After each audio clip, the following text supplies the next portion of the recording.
নমস্কার। নমস্কার। ভালো আছেন? হ্যাঁ, ভালো। আচ্ছা, তাহলে আপনারা তো কুমোর না? হ্যাঁ, কুমার। হ্যাঁ। এখন কি অবস্থা বলেন আপনাদের কাজকর্মের? এখন তো মনে করেন মেঘ বৃষ্টির দিন কাজকর্ম কম কম। কাজকর্ম বুঝলেন? কম। হ্যাঁ। কতদিনের পেশা আপনাদের এটা? এটা বহুদিনের পেশা। আমাদের বাপ দাদার আমাদের থেকে। বাপ দাদার আমল থেকে করতো। আচ্ছা, আগের যে আপনারা ব্যবসা করতেন আর এখন যে করেন তার মধ্যে আগের আগের চাইতে এখন মনে করেন ব্যবসা নর্মাল আর কি। কারণ আগে মনে করেন সব জিনিসই চলতো মাটির জিনিস। এখন মনে করেন সবাই ভদ্র ফ্যামিলি, মাটির জিনিস আর পছন্দ করে না। হ্যাঁ, সেক্ষেত্রে আগে এখন মানে ওই ওই বিভিন্ন জিনিস ওঠার কারণে প্লাস্টিক, মেলামাইন, আপনার স্টিল স্টিল এইগুলা মনে করেন বেশি। এগুলো ব্যবহারের কারণে এটার ব্যবহার এগুলো খুব কম চলে। তবে এখন মানে এখন বেশি কি তৈরি করে? এখন বেশি ওই দড়িখুঁটি। দইয়ের হ্যাঁ। বুঝছেন না এইগুলো? এই দড়িখুঁটিটাই চলতেছে। হ্যাঁ, এই দইয়ের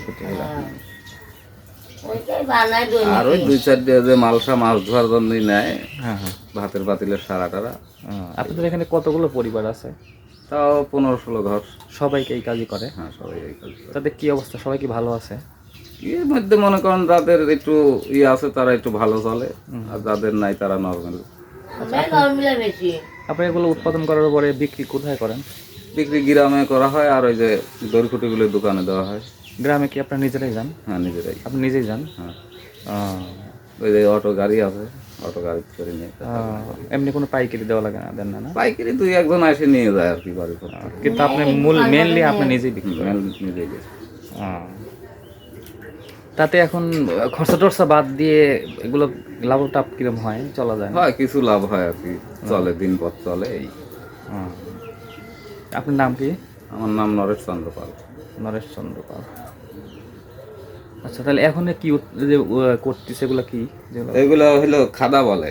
আচ্ছা, আবার অনেকে মালসা বলে। হ্যাঁ, এগুলো মানে কয় টাকা করে বিক্রি হয়? এগুলো পাইকারি মনে করেন 20 টাকা, আর এমনি 25-30 টাকা বিক্রি হয়।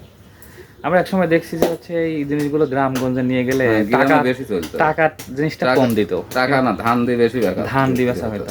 সেই প্রচলন কি আছে এখন? আছে, এখনো আছে, নেয় আছে না? ওই গ্রামের ভিতর নেয় আর কি, শহরে নেয় না। শহরে টাকা দিয়ে, শহরে টাকা দিয়ে হয়। তো শহরের লোকজন ধান পাবি করি। ওই 2-1টা মনে করেন, শহরে তো বেশি চলে না। গ্রামগঞ্জ। আচ্ছা, আরেকটা জিনিস আমি দেখি যে শহরে গেলে বুঝছেন বিভিন্ন ধরনের ফুলদানি, মানে শোপিস, এরকম দামি দামি বাইরে দামি দামি এই জিনিসগুলো কি আপনারা পারেন না? না, এগুলোর মাটি আলাদা। মাটি আলাদা? ওই যে আপনার যশোর থেকে আসে না কোথা থেকে যেন আসে, ওইগুলো মনে করেন প্রচুর খাটনি হয়। ওই মাটিগুলো মনে করেন যে গুলায় এত করা লাগে, আবার ছাকা লাগে, ছাইকে ওই মাটি আবার শুকায় টানায় তারপরে কাজ করে। এগুলো দামও তো বেশি একটা জিনিসের। দাম বেশি। শোপিস দেখলাম ওই যে পাবনা আপনার ওই যে ব্রিজের পাশে, মনে করেন মানে ওগুলো প্রচুর খাটনি হয় যে। কিন্তু আপনারা পারবেন না ওগুলো করতে? চেষ্টা করলে পারা যাবে। এখন যেটা চলে সেটাই আপনারা বেশি করেন না, ওই জিনিসগুলো কিন্তু ওইগুলো তো কম চলে, একজন শখ করে একটা নেয়। শোনেন, কম চললে পারে ওই জিনিসগুলোকে আমার বিদেশেও যায়, কিন্তু ওইগুলোর দাম বেশি। একটা প্লেট ফুলদানি 100 টাকা করে। হ্যাঁ, 100 টাকা। একটা গিলাস, একটা ওই জামবাটি ডিজাইন করা, ওগুলো 100 টাকা 80 টাকা এরকম করে।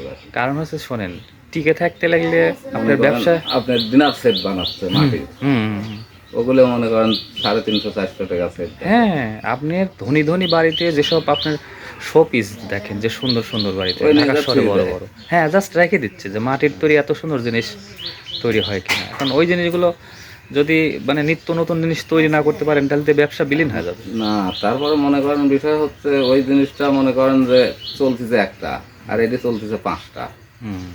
এই কারণে মনে করেন ওই একটা চাই 5টাই ভালো। কিন্তু দেখেন পাবনা শহরে যেটা বিক্রি করতেছে ওই যশোর থেকে কিন্তু নিয়ে আসতেছে। এমনি টপ বিক্রি, ফুলের টপ গুলো করেন? ফুলের টপ মাপ আমরাই বানাতে পারি, কিন্তু চলে, ওগুলো চলে না, খুব কম চলে। ওই 2-1টা আছে বাড়ির ঘর বিল্ডিং আলাদা নেওয়ার জন্য সাইডে শুয়ে দেয়। আচ্ছা, ঠিক আছে, ভালো থাকে না।